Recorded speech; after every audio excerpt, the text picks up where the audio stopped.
All right, so then the next thing that we're going to work on is going to be hip internal rotation in a 90-90 position for our PAILS and our rails, or our stretches.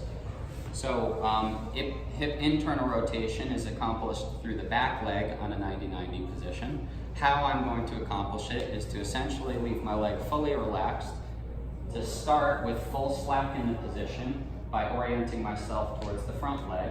The goal here is to be able to drop my butt bone all the way down to the ground, but for most individuals, especially those who need to PAILS rails their internal rotation, their butt bone will not actually reach the ground, okay? The other way that I can accentuate this stretch is to turn my chest towards that back knee, but I'm only going to turn as far as I can feel a comfortable kind of deep stretch right through the front of my joint that I'm pointing to here, rather than any crunchiness through here or like my body's fighting itself and trying to get my butt bone down to the ground.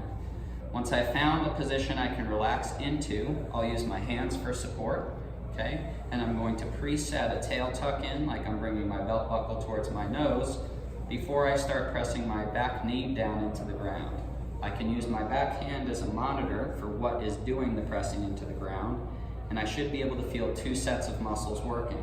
My front muscle, my TFL, should be one muscle pressing into the ground, and the more that I tail tuck, the more I should feel the back muscle, my glutes, start to press into my kind of fingertips. As I start to gradually ramp up into the ground, I'm going to prioritize keeping my tail tucked to find as much of the back stuff as possible.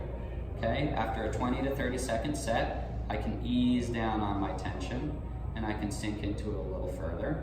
Okay, this is also a stretch where you can play around with angular variations. So I encourage you to start in a 90-degree position, but then we can also move about 20 degrees behind 90 degrees. That will be taking up some of the slack of this stretch. So you'll feel it a little bit more towards the front and not be able to drop back as far. You can still ramp up your pressure of your back knee driving into the ground the same way. There's not necessarily a certain portion of your back leg that should drive into the ground. They're just going to get different options for which portion of your glute does the work. So if I ease down on my tension on this back knee and I press more through my back heel, I'll find slightly different sets of fibers working. I encourage you to do 1 or 2 cycles of each position in terms of exposing that press. Those are essentially your PAILS and your rails. I'll ease down on my tension through that back position. And then I can also do one last angular variation about 20 degrees in front of my 90-degree position. When I get my knee forward, I should be able to drop my back butt even further towards the ground.